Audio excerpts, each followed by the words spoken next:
Amala Amma Ba'd. So just to explain what we're doing, we've all prayed Qiyaam before, we've all prayed the Hajj before, right? And a lot of times we get affected by the recitation because it feels emotional, it sounds beautiful, right? And we get motivated just by listening to it. But how much more benefit can we get if we slightly, grasp a certain understanding of what's being recited? So what we're going to do is, we're going to pray inshallah 4 rakahs, right? The Shaykh is going to recite in the first 2 rakahs, Surah Maryam, ayahs 1 through 48, and then in the next 2 rakahs, he's going to finish the surah. So what we plan on doing is before each 2 rakahs start, is to give a brief explanation of what is going to be recited.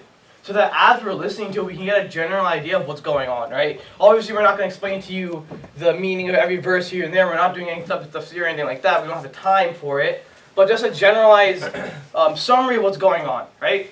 So to begin, I'm going to, inshallah, brief us on where does Surah Maryam come from, right? What does it mean, and what do the first beginning verses, or at least what we're going to recite in the first 2 rakahs mean, right? So during the Prophet Muhammad's time, right, he preached for 13 years, right? Does anyone know how many of these years are private? 3, and the rest of them were public, right? So during the time when it was public, the Muslims went through a lot of scrutinization, right, and a lot of turmoil. So they were commanded to find somewhere else to go, right? So they went to Abyssinia, right? And before they went to Abyssinia, that's when Surah Maryam was revealed, and it was revealed in its entirety.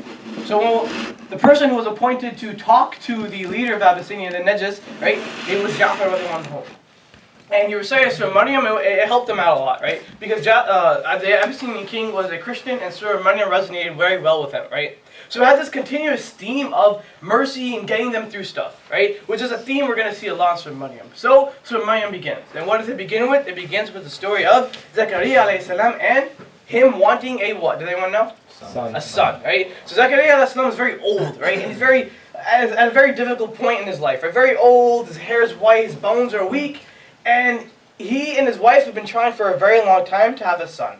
But at this point, it's very hard for them to have a child because we all know after a certain age, it's very tough for parents, right, to have children, right, biologically and things like that. But he was making a lot of dua to Allah subhanahu wa ta'ala because his main concern is, I'm a prophet and I need someone to continue my lineage. Right? I need someone to follow in my footsteps, someone to be a prophet after me, because if there is no one to follow in my footsteps, then this message I'm trying to preach will be gone. So Allah subhanahu wa ta'ala blesses him with who? A son. Anyone know the name? Yahya. Yahya means what? The one who is living. One who lives, one living.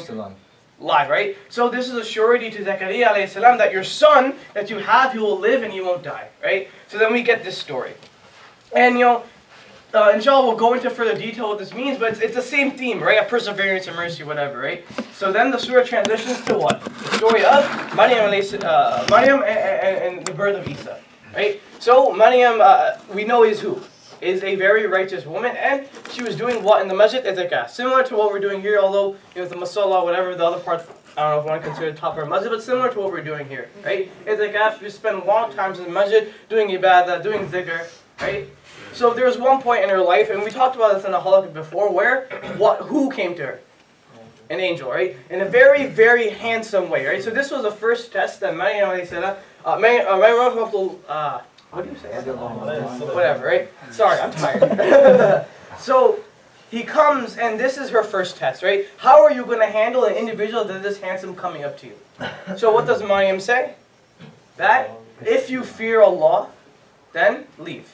Right? And she passes the test with this. So the angel gives the news that you're going to have a baby boy. She questions how is this possible when no man has ever touched me and I've never done anything, haram like prostitution or whatnot, right? But this is from the power of Allah. So she is impregnated with Isa alayhi salam, right? So then a few months pass, whatever the months of labor, and she goes through a lot of trials and tribulations, a lot of hardship, right? So much so where she said once that I wish I was dead and forgotten, right? For 2 reasons. One, child labor hurts, and it sucks. And 2, she's thinking to herself that if I give birth to this child with no father, what's everyone going to think? Right? People are going to think very badly of me. So she was scared of that situation. So when it comes time for her to give birth, what is she commanded to do? To move to a tree that's outside the town, right? She moves and she's guided to a certain tree, she's underneath there, and that's when she goes through the process of giving birth to this child, right? And it's a very, very, the surah describes it a very painful process, right? And then she's commanded to do what? To shake the tree she's underneath.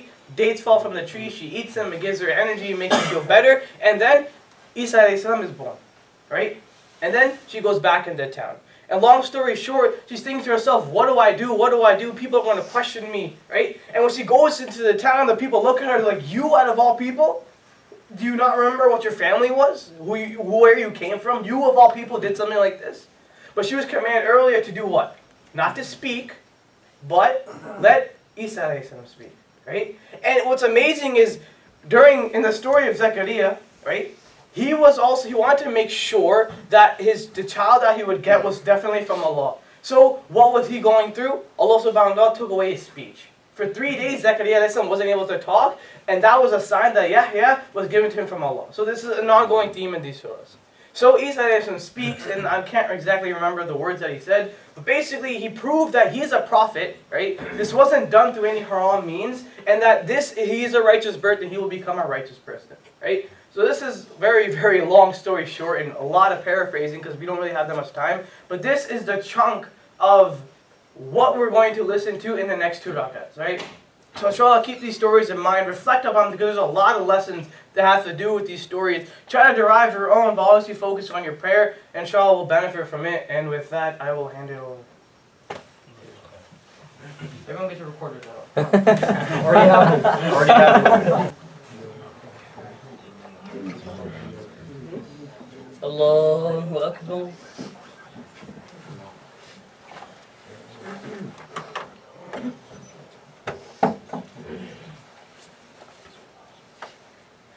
بسم الله الرحمن الرحيم الحمد لله رب العالمين الرحمن الرحيم مالك يوم الدين إياك نعبد وإياك نستعين اهدنا الصراط المستقيم صراط الذين أنعمت عليهم غير المغضوب عليهم ولا الضالين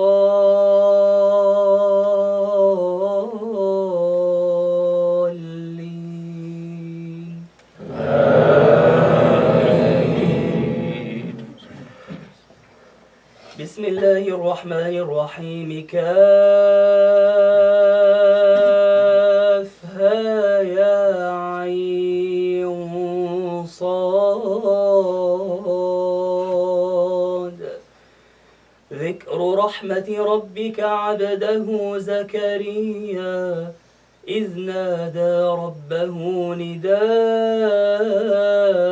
خفيا قال رب إني وهن العظم مني واشتعل الرأس شيبا ولم أكن بدعائك رب شقيا وإني خفت الموالي من ورائي وكانت امرأتي عاقرا فهب لي من لدنك وليا يرثني ويرث من آل يعقوب واجعله رب رضيا يا زكريا إنا نبشرك بغلام اسمه يحيى لم نجعل له من قبل سميا قال رب أنى يكون لي غلام وكانت امرأتي عاقرا وقد بلغت من الكبر عتيا قال كذلك قال ربك هو علي هين وقد خلقتك من قبل ولم تك شيئا قال رب اجعل لي آية قال آيتك ألا تكلم الناس 3 ليال سويا فخرج على قومه من المحراب فأوحى إليهم أن سبحوا بكرة وعشيا يا يحيى خذ الكتاب بقوة وآتيناه الحكم صبيا وحنانا من لدنا وزكاة وكان تقيا وذرا بوالديه ولم يكن جبارا عصيا وسلام عليه يوم ولد ويوم يموت ويوم يبعث حيا واذكر في الكتاب مريم إذ انتبذت من أهلها مكانا شرقيا فاتخذت من دونهم حجابا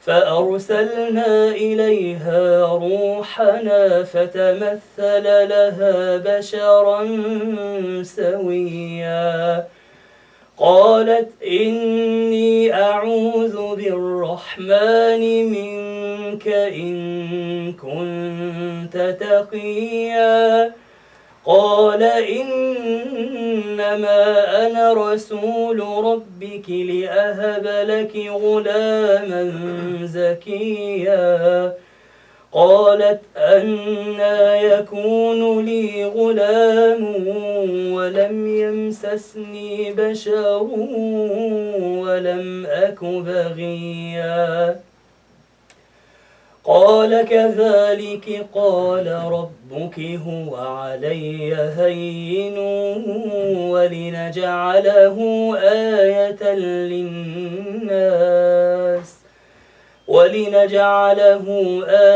للناس ورحمة منا وكان أمرا مقضيا الله أكبر الله أكبر بسم الله الرحمن الرحيم الحمد لله رب العالمين الرحمن الرحيم مالك يوم الدين إياك نعبد وإياك نستعين اهدنا الصراط المستقيم صراط الذين أنعمت عليهم غير المغضوب عليهم ولا الضالين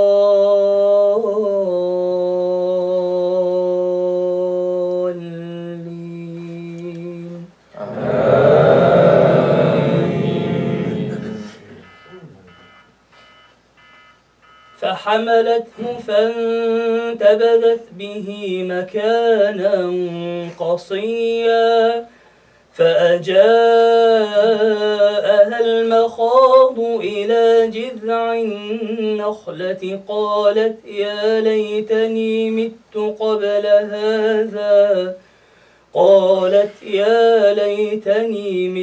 قبل هذا وكنت نسيا منسيا فناداها من تحتها ألا تحزني قد جعل ربك تحتك سريا وهزي إليك بجذع النخلة تساقط عليك رطبا جنيا فكلي واشربي وقري عينا فإما ترين من البشر أحدا فقولي إني نذرت للرحمن صوما فلن أكلم اليوم إنسيا فأتت به قومها تحمله قالوا يا مريم لقد جئت شيئا فريا يا أخت هارون ما كان أبوك امرأ سوء وما كانت أمك بغيا فأشارت إليه قالوا كيف نكلم من كان في المهد صبيا قال إني عبد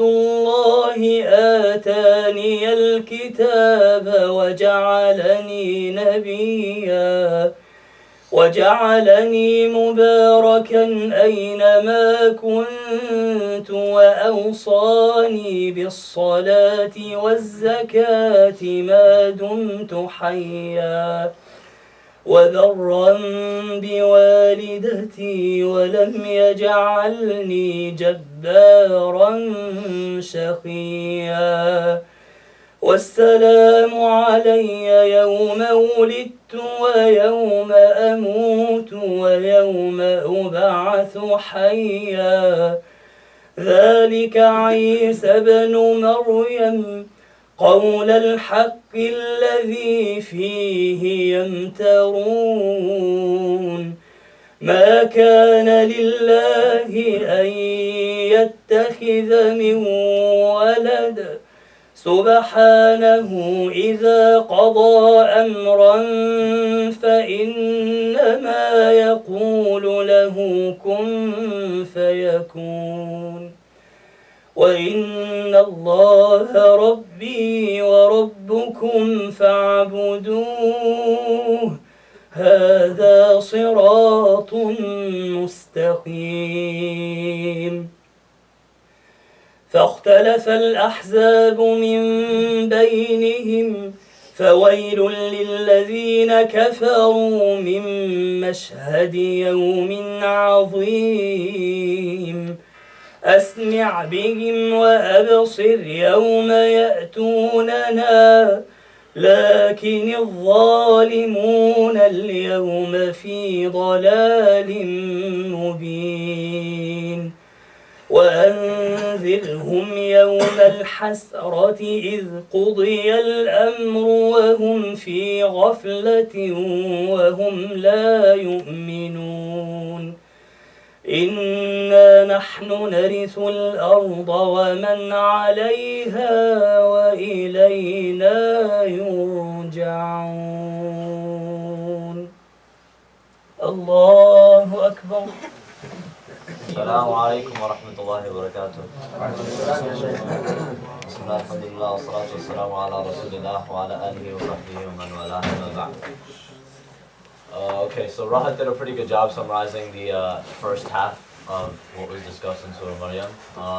The second half is a little bit more intense. And what I mean by that is it's very, very powerful in what Allah subhanahu wa ta'ala is telling us. Before I go into that, actually, Allah subhanahu wa ta'ala briefly mentions a few more prophets. So far we've talked about which prophets? Zakaria, Yahya, Isa, and obviously not a prophet but an important figure, Maryam alayhi salam, right? Now, Allah subhanahu wa ta'ala is going to mention a number of prophets after this. He's going to talk about Ibrahim, his children. He's going to talk about Musa, Harun. A bunch of other prophets are going to be mentioned very, very briefly. Both the previous prophets that we've already listened to in recitation, they were talked about at length. The next few prophets are going to be very brief. Okay, and Allah subhanahu wa ta'ala is going to describe just a few characteristics of each person, of each individual, each of these prophets. After that, Allah subhanahu wa ta'ala summarizes all of these stories in one ayah. And in that ayah, He says that all of these prophets came together. In essence, what He is saying is that all of these prophets came together with one message. Although they came at different times, and although each of them has a different characteristic highlighted for them, they all came with the same message. And that is belief in Allah alone. Okay? One of the major things that are discussed in this surah is Allah being the only one worthy of worship. Why? Because this surah talks about how Allah cannot have a son. That's one of the biggest things that's discussed. That's why Allah subhanahu wa ta'ala talks about the birth of Isa alayhi salam. Because Allah is, speaking directly to the Christians and saying that there is no way that He can have a son. And so He comes with all these prophets and He say that they all brought the same exact message, and that message was that Allah is to be worshipped alone with no partners, no son, no equal whatsoever. In fact, Allah subhanahu wa ta'ala even poses a question and He says, هَلْ تَعْلَمُ لَهُ سَمِيعًا? Do you know anybody or anything that is even close to equal to Allah? A rhetorical question, something that's supposed to make us think, and you're going to hear that in the next couple of rak'ahs. The next part, and for the rest of the surah, it's extremely powerful. Allah subhanahu wa ta'ala describes the people on the Day of Judgment who will be driven towards hell. And I would say this is one of the most vivid pictures that Allah subhanahu wa ta'ala paints in the entire Quran in terms of the people going to hell. In essence, what He says is these people will be brought in front of hellfire. May Allah subhanahu wa ta'ala protect us from being amongst them. Allah subhanahu wa ta'ala will these people will be brought in front of hellfire, and they'll be they're not thrown into hellfire yet. They're brought in front, and they'll be made to kneel down in front of hellfire. When do you see someone kneeling down? When you're about to be executed. Okay? So think about this. They are kneeling down right in front of hellfire. They're about to enter into hellfire, but they're not given that yet. Right now they're kneeling down. So there are two punishments given to them in this position. Number one is they have the physical burning of hellfire that's in front of them. Okay? They have the physical burning of hellfire that's in front of them. Number two, they have the humiliation of all the people watching them because they are made to stand on their knees in front of hellfire. Two punishments are given to these individuals. It's a very, very, very scary image that Allah subhanahu wa ta'ala is painting. And He talks about this a little bit more, and He describes the types of people who will be thrown into hell, the ones who ascribe partners to Allah, the ones that ignored His message, etc. We all know. And then Allah subhanahu wa ta'ala brings up something very important, and Rahat touched upon this a little bit, and he says that everyone, or the people who will avoid this punishment, are the ones who turn back to Allah in sincere repentance. The one who, despite making mistakes in their life, they turn back to Allah and seek forgiveness constantly. And Allah subhanahu wa ta'ala says that these people will be saved and they will be taken to paradise. One of the other major themes of this surah, and if you take away nothing from this surah, take away this, that one of the names of Allah that pops up all throughout the surah, and you'll hear this, pay attention when you're in salah, you'll hear the name Ar-Rahman throughout the surah. When Allah subhanahu wa ta'ala refers to Himself, He calls Himself Rahman in this surah, particularly. Because Allah is highlighting His mercy in this passage. And He is highlighting the fact that although there is this very scary image of the people going to hellfire, there is a chance for you to seek forgiveness, and for all of us to seek forgiveness, and to avoid that punishment. And it's a very, very scary image, but Allah contrasts it with something that we can have hope in, that we can seek forgiveness from Allah and we can enter into Jannah. May Allah make us amongst them. Allahumma ameen. Finally, Allah subhanahu wa ta'ala wraps up the surah with one last crucial mentioning of the whole idea of Allah having a son. And He says something so powerful.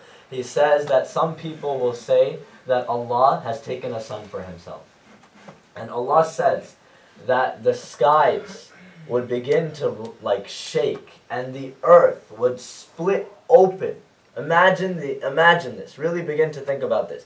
The earth itself would split open and the mountains would crumble at the idea, just the very idea of Allah having a son. This is what Allah subhanahu wa ta'ala says. How ridiculous of a claim that is, that Allah would take a son for Himself. And Allah says that the skies would shake, the earth would split open, and the mountains would crumble, just at this very idea. And so Allah puts this subject to rest. And that's pretty much how He wraps up the surah. I'll share one thing with you all that I find to be very, very, very interesting. Many of you may have noticed that when we were praying, all of the verses end the same way. they all end in the same syllable of a. Did anyone notice this? Pick this up while we were listening. Pretty much everything that Shaykh Ismail was reciting ended in the syllable a. You know, innahu kana. Actually, that comes later. But he says like everything ends in the same syllable. A. Except out of nowhere, Allah Subhanahu wa Taala breaks that rhythm, and He says, ذَلِكَ عِيسَى بْنُ مَرْيَمَ قَوْلَ الْحَقِّ الَّذِي فِيهِ يَمْتَرُونَ. That is Isa, son of Mary, the word of truth about what they are in dispute. But it ends in yamtarun, not yamtaruna, like it should, like we expect it to be. And all of a sudden Allah ends with un, and randomly in the middle of the surah just for a few lines, and then for the rest of the surah goes back to that melody again of a. You know what's very interesting about this? Allah, remember, one of the purposes of this surah is to highlight the fact that Allah cannot have a son. Allah maintains a rhyme scheme for the entire surah, apart from one passage in the middle where Allah explicitly says that Isa is a prophet, not the son of God, and when He mentions that, He breaks the rhyme scheme to draw even more attention to that passage. I don't know if you caught that, but it was already recited in the previous rak'ahs. Now what you will see, and this is something that you could look out for, is that in the next couple of rak'ahs, when Allah begins to talk about the Day of Judgment, it will still end in the syllables a, but they will be more stressed. You'll hear words like madda, lidda. They're going to sound heavy and they're going to sound emphatic, because Allah is talking about the Day of Judgment. And so even though most of us don't speak Arabic, even though you don't understand what's being said, listen for that, because you'll notice, wallahi you'll notice if you pay attention. You will know exactly when Allah is talking about the Day of Judgment and when He is not. Pay attention to the rhyme scheme. That's an awesome, awesome thing that is particular to this surah only. And that's pretty much it. Just really quickly, just something to bring up. What tends to happen in some of our Qiyaams is that some of us will pray and I guess some of us will get tired and sit on the side. That's fine. But something to highlight, you know, Musa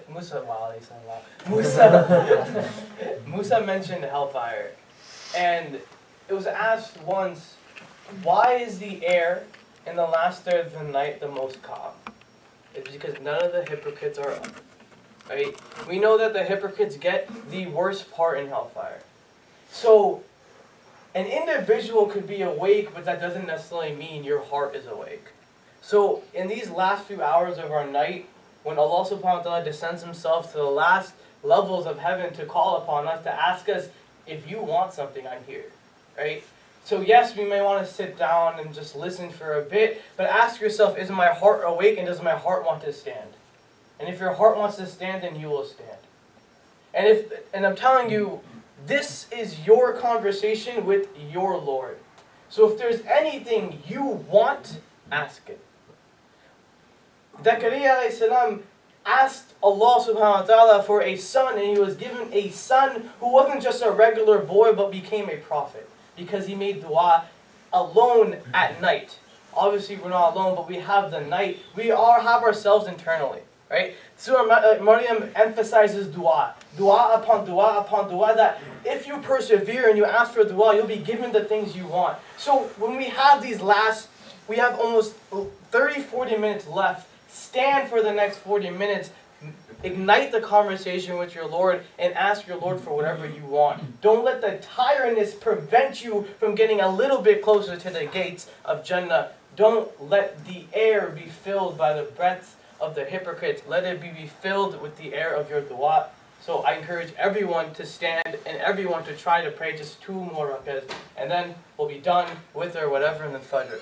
But this is your time, make use of it. Allahu Akbar. بسم الله الرحمن الرحيم الحمد لله رب العالمين الرحمن الرحيم مالك يوم الدين إياك نعبد وإياك نستعين اهدنا الصراط المستقيم صراط الذين أنعمت عليهم غير المغضوب عليهم ولا الضالين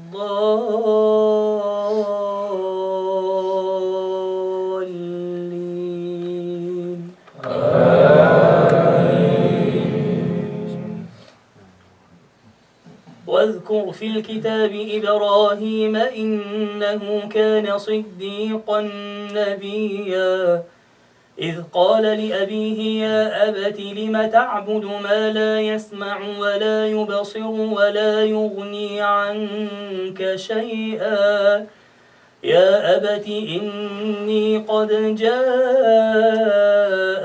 من العلم ما لم يأتك فاتبعني أهدك صراطا سويا يا أبت لا تعبد الشيطان إن الشيطان كان للرحمن عصيا يا أبت إني أخاف أن يمسك عذاب من الرحمن فتكون للشيطان وليا قال أراغب أنت عن آلهتي يا إبراهيم لئن لم تنته لأرجمنك واهجرني مليا قال سلام عليك سأستغفر لك ربي إنه كان بي حفيا وأعتزلكم وما تدعون من دون الله وأدعو ربي عسى ألا أكون بدعاء ربي شقيا فلما اعتزلهم وما يعبدون من دون الله وهبنا له إسحاق ويعقوب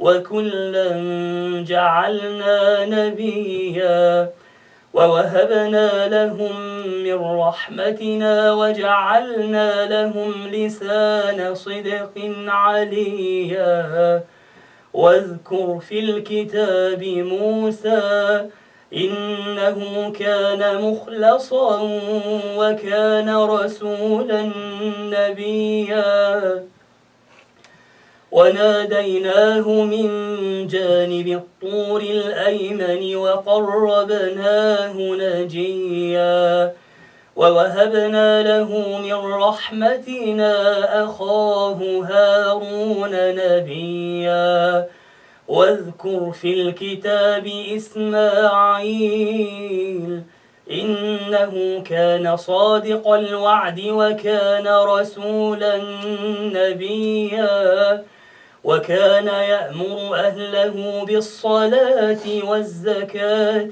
وكان عند ربه مرضيا واذكر في الكتاب إدريس إنه كان صديقا نبيا ورفعناه مكانا عليا أولئك الذين أنعم الله عليهم من النبيين من ذرية آدم وممن حملنا مع نوح ومن ذرية إبراهيم وإسرائيل وممن هدينا واجتبينا ومن ذرية إبراهيم وإسرائيل وممن هدينا واجتبينا إذا تتلى عليهم آيات الرحمن خروا سجدا وبكيا الله أكبر.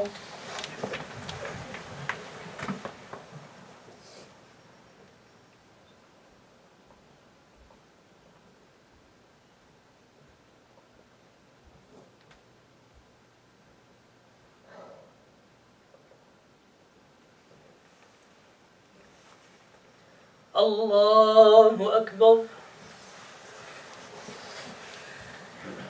فخلف من بعدهم خلف أضاعوا الصلاة واتبعوا الشهوات فسوف يلقون غيا فخلف من بعدهم خلف أضاعوا الصلاة واتبعوا الشهوات فسوف يلقون غيا إلا من تاب وآمن وعمل صالحا فأولئك يدخلون الجنة ولا يظلمون شيئا جنات عدن التي وعد الرحمن عباده بالغيب إنه كان وعده مأتيا لا يسمعون فيها لغوا إلا سلاما ولهم رزقهم فيها بكرة وعشيا الله أكبر الله أكبر بسم الله الرحمن الرحيم الحمد لله رب العالمين الرحمن الرحيم مالك يوم الدين إياك نعبد وإياك نستعين اهدنا الصراط المستقيم صراط الذين أنعمت عليهم غير المغضوب عليهم ولا الضالين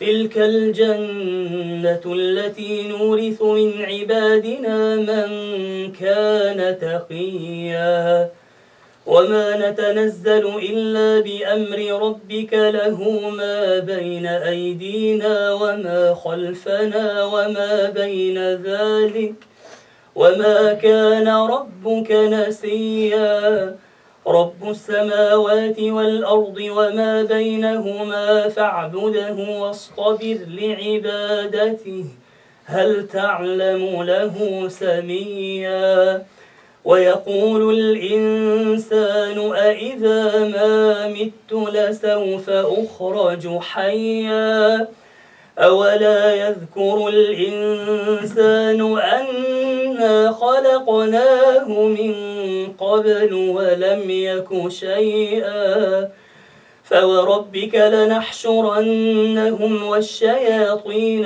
ثم لنحضرنهم حول جهنم فوربك لنحشرنهم والشياطين ثم لنحضرنهم حول جهنم جثيا ثم لننزعن من كل شيعة أيهم أشد على الرحمن عتيا ثم لنحن أعلم بالذين هم أولى بها صليا وإن منكم إلا واردها كان على ربك حتما مقضيا ثم ننجي الذين اتقوا ونذر الظالمين فيها جثيا وإذا تتلى عليهم آياتنا بينات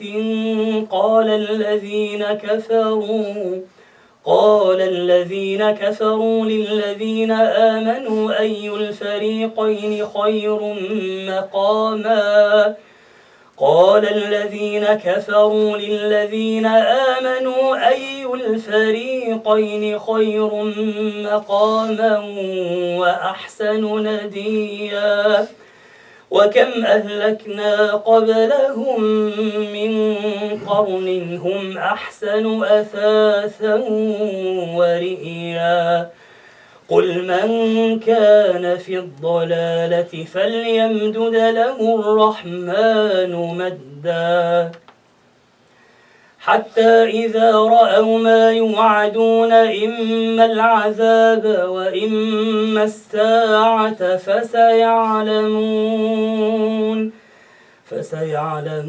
من هو شر مكانا وأضعف جندا ويزيد الله الذين اهتدوا هدى والباقيات الصالحات خير عند ربك ثوابا وخير مردا أفرأيت الذي كفر بآياتنا وقال لأوتين مالا وولدا أطلع الغيب أم اتخذ عند الرحمن عهدا أطلع الغيب أم اتخذ عند الرحمن عهدا كلا سنكتب ما يقول ونمد له من العذاب مدا ونرثه ما يقول ويأتينا فردا واتخذوا من دون الله آلهة ليكونوا لهم عزا كلا سيكفرون بعبادتهم ويكونون عليهم ضدا ألم تر أنا أرسلنا الشياطين على الكافرين تؤزهم أزا فلا تعجل عليهم إنما نعد لهم عدا يوم نحشر المتقين إلى الرحمن وفدا ونسوق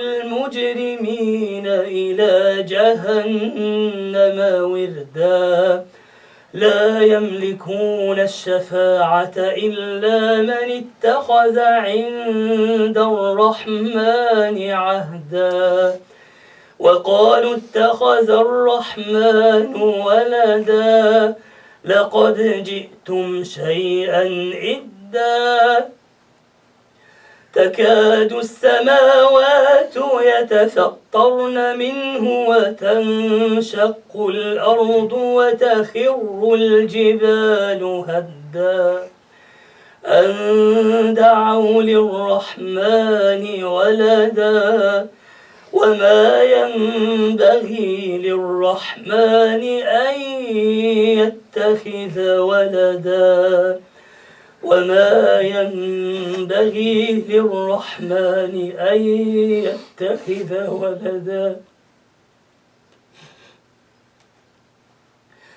إن كل من في السماوات والأرض إلا آتي الرحمن عبدا لقد أحصاهم وعدهم عدا وكلهم آتيه يوم القيامة فردا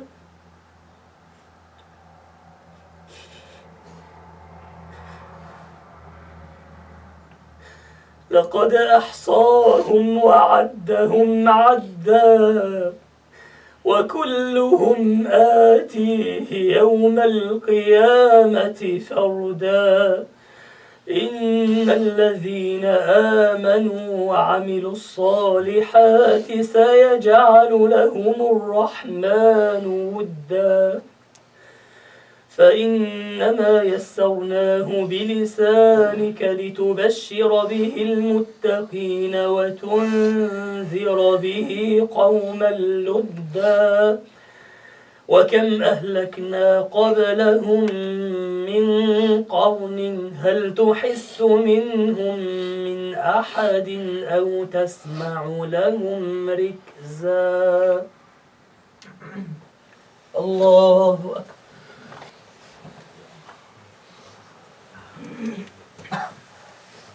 Assalamualaikum guys. So first of all, Jazakallah khair to Sheikh Ismail.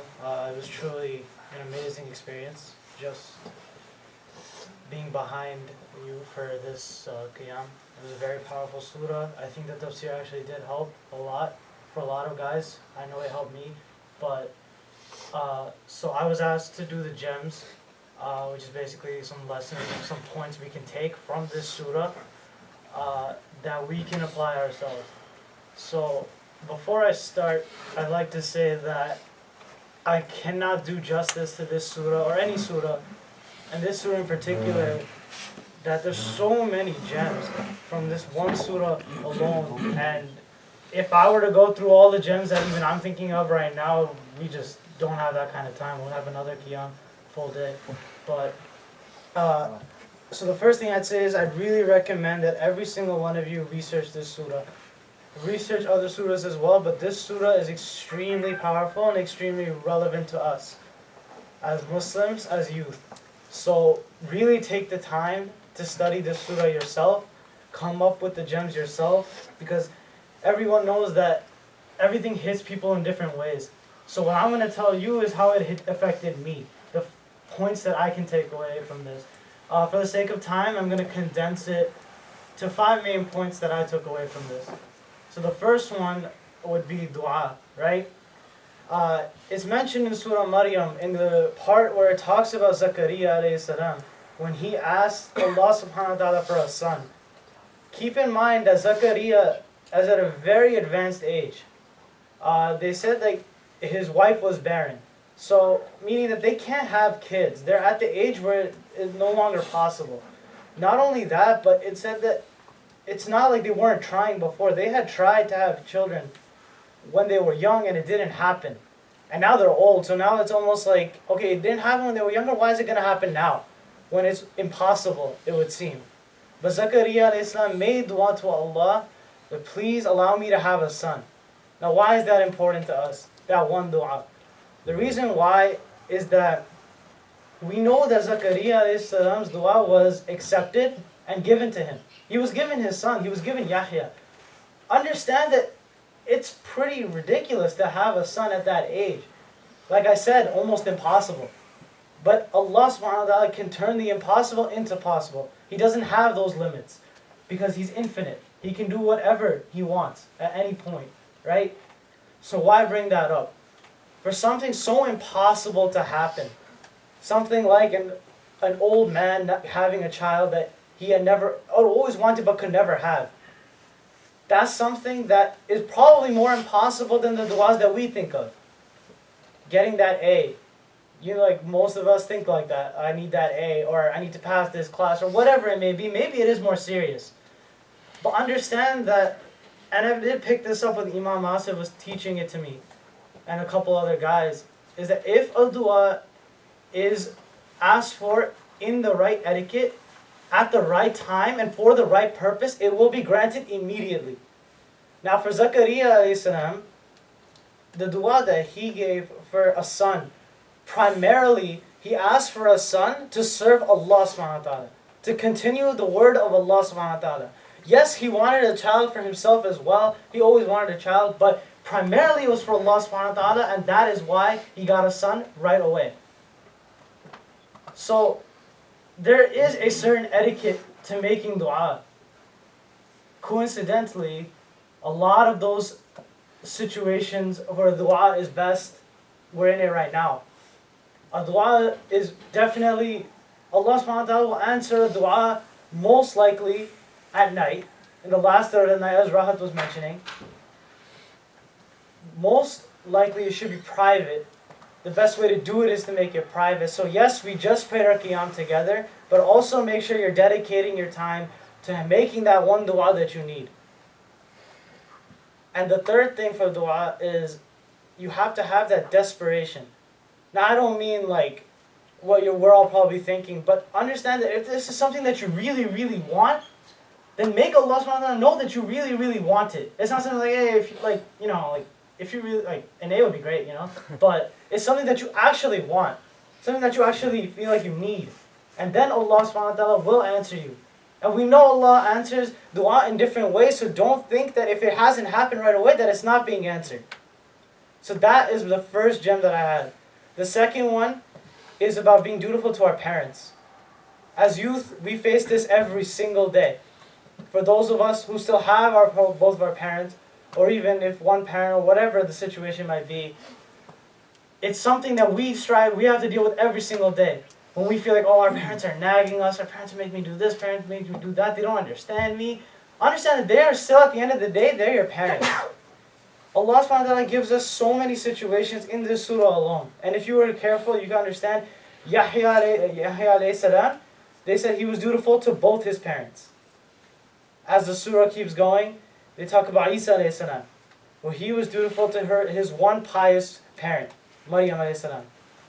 And as the surah keeps on going, it talks about Ibrahim alayhi salam, who was dutiful to a single parent who was not pious. As Ibrahim alayhi salam was trying to spread Allah's message, his father was the one making the idols trying to stop him.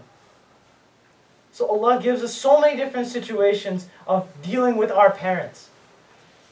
And I'm pretty sure none of our parents are as bad as what Ibrahim alayhi salam had to deal with. Same way, our parents are probably not as amazing or as virtuous as Maryam. So we're in the middle. So we have both extremes for us, and we can figure out in the middle how we should be serving our parents the best no matter the circumstances. So that's the second thing. The third thing would be, it was very important, and I don't know if everyone got it, about gender relations. Now, we talked about it today in Asim's talk, and it really it helped a lot, for me at least. But in Surah Maryam, I don't know if you guys heard the story, but Rahad kind of mentioned it a little bit, that there came a time that an angel came to Maryam alayhi salam, and the angel was like a handsome angel. Like, it was a test for Maryam alayhi salam, right? To keep her virtue, to keep her virginity, to say no, basically, right? Does anyone know any other situation in the Quran where someone was faced with someone beautiful and had to deal with it? Yusuf alayhi salam. There we go. So Yusuf alayhi salam, right? Both Yusuf alayhi salam and Maryam alayhi salam had to deal with the same thing. A beautiful man or a beautiful woman, right? And both of them held true to Allah subhanahu wa ta'ala.